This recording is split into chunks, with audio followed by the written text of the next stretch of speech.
नीतीश कुमार पहले ही ऐलान कर चुके हैं कि ये उनका आखिरी चुनाव है। उनकी सियासत कई उतार चढ़ावों से होते हुए इस मुकाम तक पहुंची है। नीतीश के पिता ने उन्हें इंजीनियर बनने के लिए पटना भेजा था। इंजीनियरिंग की पढ़ाई करते करते वो छात्र राजनीति में दिलचस्पी लेने लगे और धीरे धीरे राजनीति में आ गए। 1985 में पहली बार नीतीश बिहार विधानसभा पहुंचे। उनके लिए पहली बार मुख्यमंत्री के तौर पर शपथ लेने का संयोग बना साल 2000 में, वो भी सिर्फ 7 दिनों के लिए। लेकिन उन्होंने ऐसी सियासी राह पकड़ी जिससे उनके लिए एक के बाद एक मुख्यमंत्री के तौर पर शपथ लेने के लिए 7 संयोग बने।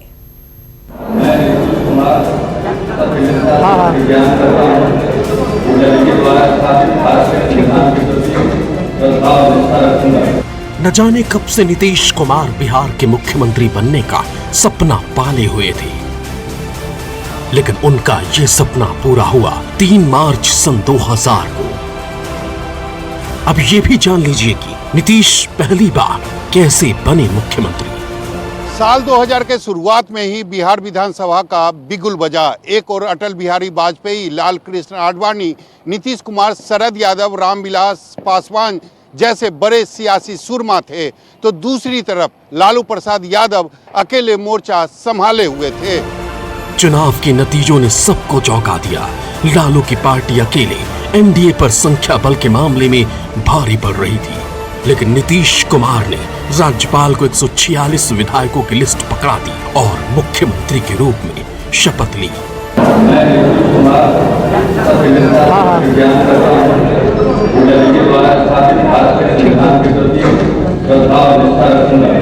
नीतीश सरकार को विधानसभा में विश्वास मत हासिल करना था, लेकिन लालू प्रसाद यादव दिल्ली पहुंच गए। सांप्रदायिक शक्तियों को सत्ता से दूर रखने के नाम पर कांग्रेस का समर्थन हासिल कर लिया।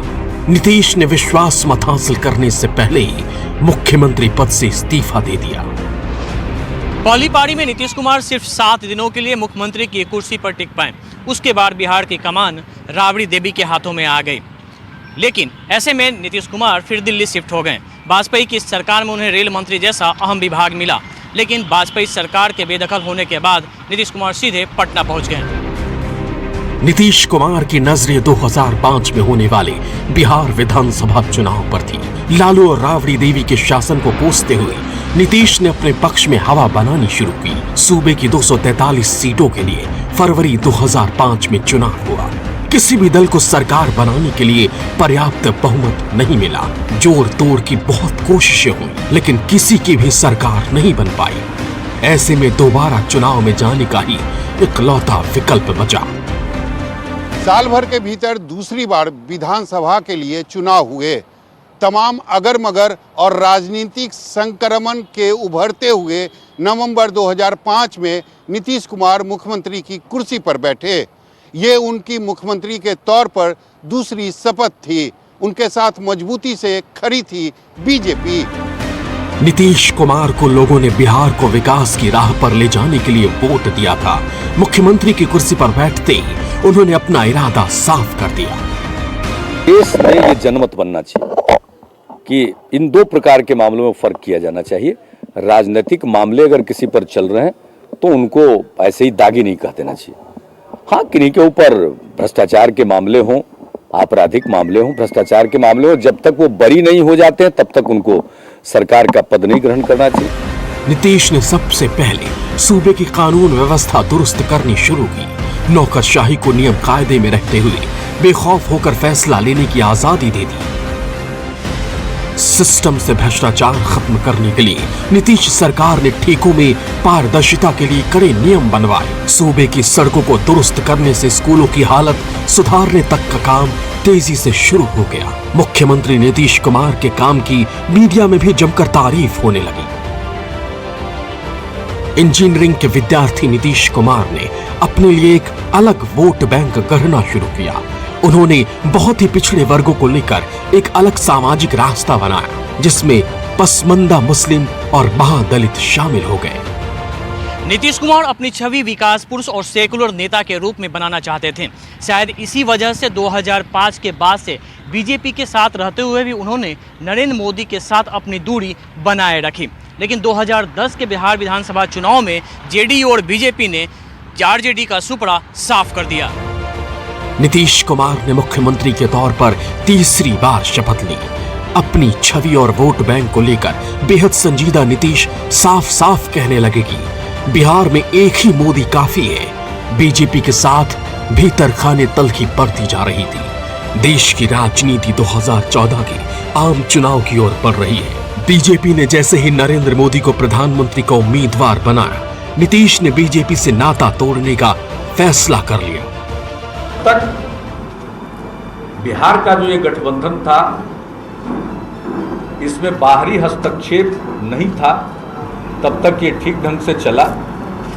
जब बाहरी हस्तक्षेप करने की कोशिश हुई, इसमें कठिनाई उत्पन्न हुई। 17 साल पुराना बीजेपी जेडीयू का गठबंधन टूट गया। नीतीश भी नई राह पर थे। 2015 लोकसभा चुनाव में मोदी सुनामी ने जेडीयू और आरजेडी की सियासी जमीन तहस नहस कर दी। ऐसे में हार की जिम्मेदारी लेते हुए नीतीश कुमार ने मुख्यमंत्री पद से इस्तीफा दे दिया और अपने करीबी जीतन राम मांझी को मुख्यमंत्री की कुर्सी पर बैठा दिया। सीएम की कुर्सी पर बैठते ही मांझी की महत्वाकांक्षा भी उड़ान भरने लगी। अपने विवादास्पद बयानों की वजह से वो लगातार चर्चा में रहने लगे। परिवार है, वो जानता है कि यहाँ गरीबों का इलाज होता है और गरीबों के साथ खिलवाड़ करेगा, जीतन मांझी उसका हाथ काट देगा, इसमें कोई देर नहीं है। यहाँ तक कि मुख्यमंत्री मांझी नीतीश कुमार के फैसले भी पलटने लगे। ऐसे में मांझी को हटाकर नीतीश फिर बिहार के मुख्यमंत्री बने। ये उनकी बतौर मुख्यमंत्री चौथी शपथ थी। 2015 में बिहार विधानसभा चुनाव ज्यादा दूर नहीं थे। मोदी सुनामी से निपटने के लिए लालू यादव और नीतीश कुमार ने हाथ मिला लिया। कांग्रेस भी महागठबंधन की छतरी के नीचे आ गई। 2015 विधानसभा चुनाव में महागठबंधन को प्रचंड बहुमत मिला। 5वीं बार नीतीश कुमार ने बतौर मुख्यमंत्री शपथ ली तो उनकी सरकार में लालू के छोटे बेटे तेजस्वी यादव उप मुख्यमंत्री और बड़े बेटे तेज प्रताप यादव मंत्री बने। बीजेपी ने 2017 में लालू कुनबे के खिलाफ भ्रष्टाचार के मामले को प्रमुखता से उठाना शुरू किया। जुलाई 2017 की शुरुआत में ही लालू यादव और तेजस्वी यादव समेत उनके परिवार के सदस्यों के खिलाफ भ्रष्टाचार का मामला दर्ज करने के बाद 12 जगहों पर छापेमारी हुई। होटल के बदले जमीन केस में तेजस्वी का नाम आने के बाद उनके इस्तीफे की मांग जोर शोर से उठने लगी। तब वो बिहार के उप मुख्यमंत्री के कुर्सी पर थे। आरजेडी और जेडीयू में शीत युद्ध जैसे हालात बन गए। तलखी इस कदर बढ़ी कि नीतीश कुमार को अपनी छवि पर बड़ा डेंट लगता दिखा। उन्होंने मुख्यमंत्री पद से इस्तीफा दे दिया। हमने सरकार के विवाद की राजनीति नहीं करते। हमने देख लिया कि अगर कोई अब रास्ता नहीं है तो खुद ही नमस्कार करो, खुद ही वो जगह त्यागो। हमने वो जगह त्याग दिया है और जो मेरा विचार है और अब तक का जो हमारा काम करने का तौर तरीका, हम उस पर अब तक काम करते रहे। इधर नीतीश कुमार ने राज्यपाल को इस्तीफा दिया, उधर बीजेपी पहले से तैयार बैठी थी। बीजेपी के समर्थन से छठी बार नीतीश कुमार ने मुख्यमंत्री पद की शपथ ली। वो तारीख थी 27 जुलाई 2017। नीतीश कुमार की राजनीति कई घुमावदार मोड़ से होते हुए आगे बढ़ी। 1980 में हरनौत सीट से जनता पार्टी सेकुलर के टिकट पर किस्मत आजमाई, लेकिन चुनाव नहीं जीत पाए। 1985 में पहली बार चुनाव जीतकर विधानसभा पहुंचे। 6 बार लोकसभा के लिए चुने गए। कभी लालू यादव के करीबियों में से एक हुआ करते थे नीतीश कुमार। लेकिन वक्त का पहिया घूमा और 1994 में लालू और नीतीश की राहें अलग हो गई और अब नीतीश कुमार 7वीं बार बिहार के मुख्यमंत्री के तौर पर शपथ लेने के लिए तैयार हैं। पटना से अमिताभ ओझा के साथ सौरभ कुमार, न्यूज़ 24।